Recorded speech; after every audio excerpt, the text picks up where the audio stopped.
Hi friends అందరికి.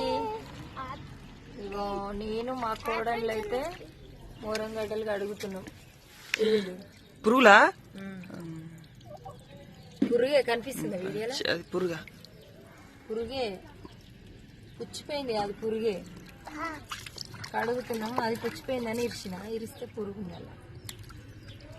ఇది కూడా ఖరాబే. ఏర్పుంటాయారా? ఏమో అక్క మరి. ఇంత కష్టపడి తెచ్చినాం కదా. ఏం కాదు, 2-3 ఖరాబ్ అయితే ఏం కావాలి. మంచిగా ఉంది. అది సరే. ఏడైంది అక్క? మంచిగా ఉంది. ఇది మంచిగా ఉంది. ఇది ఖరాబ్ ఎందుకోసం? పోనీకి ఇక మోరంగడ్డలు అయితే ఉడకబెడుతున్నాం. నిన్న మా మోచుకూర అంగట్లో పోయి పోక తీసుకొచ్చినాం అన్నమాట. తీసుకొచ్చినందుకు మంచిగా ఊరుతాం.